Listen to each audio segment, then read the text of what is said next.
Good morning, good afternoon, or good evening, and welcome to another HRO Today educational podcast. This one is sponsored by QuantumWork. QuantumWork is the startup technology solution company, a division of Allegis Global Solutions, which is part of Allegis Group Services, a conglomerate that is one of the top workforce services companies in the world. So here we have a startup that is backed by a multi-billion-dollar global conglomerate, but offers some very innovative approaches. I'm Elliot Clark. I'm the CEO of HRO Today. We are the publishers of HRO Today magazine, HRO Today EMEA, and HRO Today APAC, and the producers of the HRO Today forums held around the world, the only global HR conference series. And we are the managers of the HRO Today Association. I'm joined today by Stephen Parker. He is the head of product and technology at QuantumWork. He's got a wealth of experience in managing technology development, application, and implementation for companies like Wells Fargo, Lowe's, and for Allegis Global Solutions, which he was a part of for several years before transitioning to the QuantumWorks division. So Parker, welcome to the podcast. Thanks for having me, guys. Appreciate it. Great to be here. So we know, Allegis is one of our most highly rated companies for total talent acquisition, recruitment process outsourcing, and contingent labor managed service programs. So we know Allegis knows a lot about recruiting and workforce management and has used lots and lots of different technologies. Now, in the past several years, I'm sure via your time doing technology solutions for Allegis Global Solutions or prior, we've seen lots of technology developed and released, especially in the past few years. The technology of talent acquisition, or some people use the phrase quote-unquote tech stack, usually involves a lot of different software. ATS systems or applicant tracking, candidate relationship management. There's ranking and analytics packages. There's workforce planning software. Some also have internal VMS, and for internal recruiting, you have your HRMS. Okay. Into this giant acronym soup, you've got all these different systems and frankly separate databases. A recent study by Paychex said that all HR departments in their study reported using a lot of different systems, but 62% of them had little or no integration. 44% said they had some, 18% said they had none at all. So in TA, or talent acquisition, all of these databases, and all of our listeners out there in radio world know they have to be integrated. And in 2/3 of the company, they haven't done that at all. They either have to be integrated or they each have to be searched separately. QuantumWorks is taking a different approach to this. Rather than creating a new system to be integrated into the tech stack, the QuantumWorks software actually works more like and Parker, I'm going to ask you to expand on this in a moment, acts more like a portal that pulls data from multiple sources and provides the ranking analytics of that extracted data, making the integration process relatively effortless. So, Parker, why did you guys go this route, and what are the advantages for companies dealing with this integration nightmare and the functions that QuantumWork can fulfill for the recruiters that are actually using the system?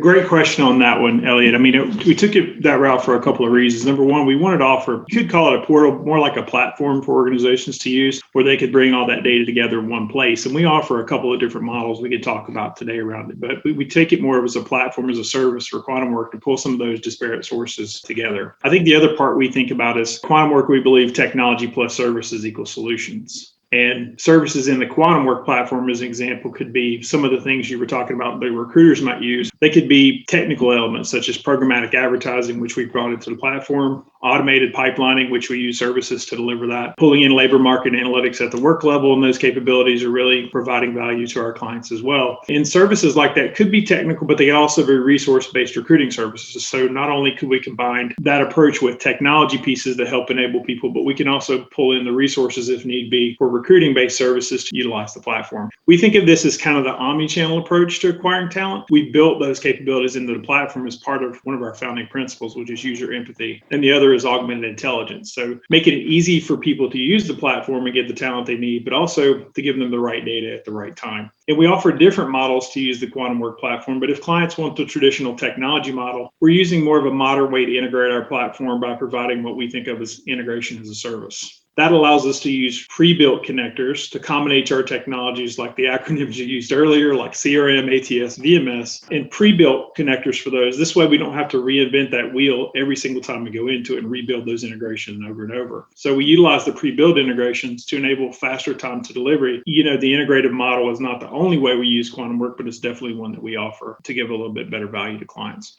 It is interesting, though, when you look at the way most recruiters work, they're pulling all this data out of different systems. From a productivity perspective, do you have a sense how much more productive can a recruiter be if they log onto a single platform and it pulls up a list of candidates that are stack ranked from both internal and external sources, as you say, labor market data, pulls in the contingent workers that may have been part of the company's universe before? Do you have a sense of how the users are experiencing the software now that they've, I know you have a number of betas and some clients up and running on it. It's a relatively new company, but what are you seeing is from the user experience, the difference between the way the workflows existed before QuantumWork and now that the companies are utilizing QuantumWork?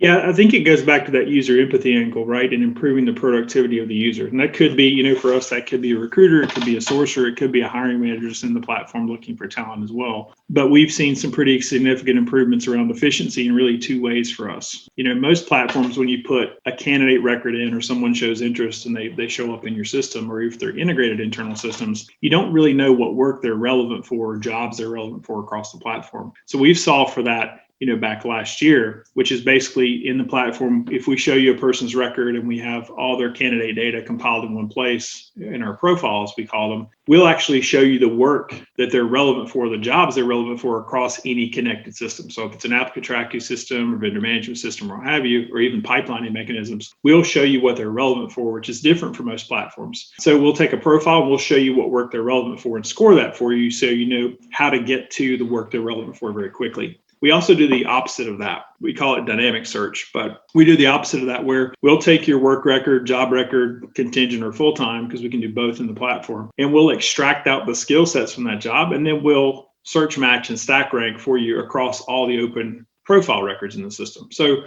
we're cutting out all the pieces that a user would have to do around finding a profile and then figuring out what they're relevant for, or finding the work that they have available and finding relevant profiles. So that's a pretty big efficiency gain from what we've seen in our users in the system. It's an innovative approach to be, sort of creating a platform or portal as I use, but that platform that everyone, where all the data is being pulled into a single screen. But you've also got another innovation in the way you're offering the system. So we're going to talk about driving now, okay? So with QuantumWork, you've got this we drive or you drive model. A lot of companies buy software and then they struggle with the adoption. Takes a long time for the recruiters to start using it. They want to continue to work the way they're used to. So in the U-Drive model, that's the traditional technology approach. Company buys the license. They operate the software with training and implementation support, which is relatively effortless compared to most software from QuantumWork. But you also offer this we-Drive model where you bring the operators with the software and the client buys the quote-unquote, I'm making air quotes with my fingers, even though this is a podcast, buys the result in terms of the sourcing output from the QuantumWorks team. To give us some perspective about these two models, for the listeners in the audience, if they were looking at these models, how should they evaluate which one works best for them?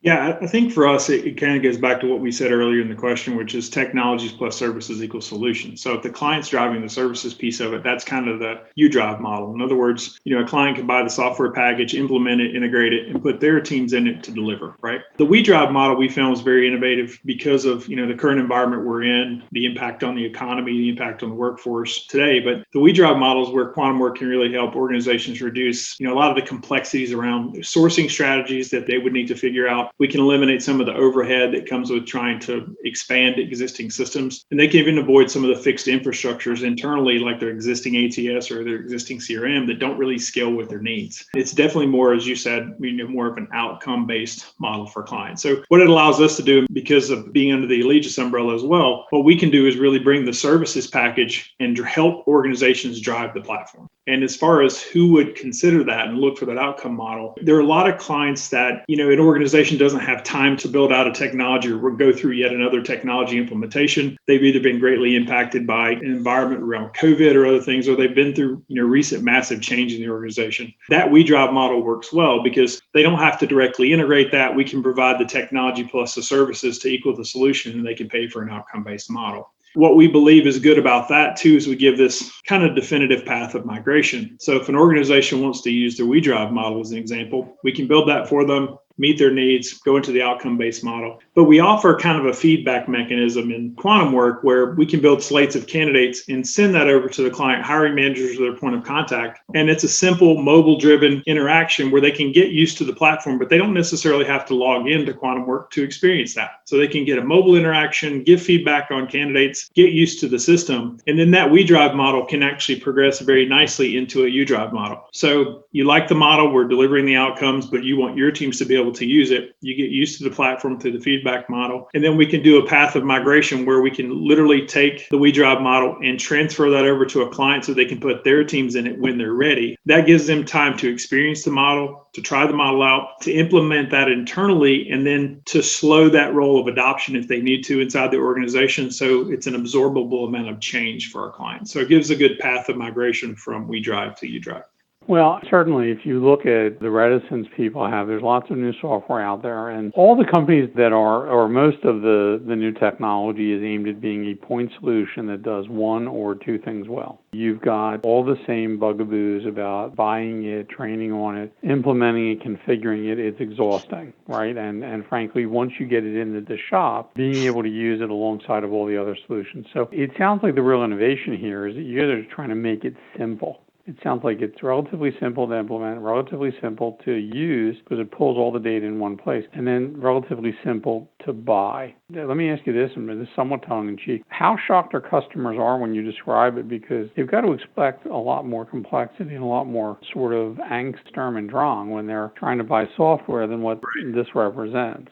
A lot of times what we get from clients is, where has this model been? Right? We get that a lot from clients. But I think they've either experienced, to your point earlier, they've experienced the pure technology model or the pure services model, but never the right combination of both to be able to help deliver. And I think that formula for technology plus services equals solution is absolutely true. I mean, organizations can go buy technology off the shelf with a credit card, whatever they need to do today, but without the services component, especially if they don't have the teams to deliver it, it's going to fall short of their needs. So we've seen a great deal of acceptance by clients to be able to do this, and they like getting into that model because actually, if you think about it from a client perspective, and I've been a client of these technologies, it's a low risk, cost efficient, high tech solution for them that they can grow into. And we think that's a bit of an innovation where the technology is doing a ton of the work, but you still have the human in the loop concept to help deliver the right outcomes for clients. There are lots of new technology out there to look at. And one of the big concerns, and I'm speaking to our audience now, that you always have to face in integrating new point solutions is the absolute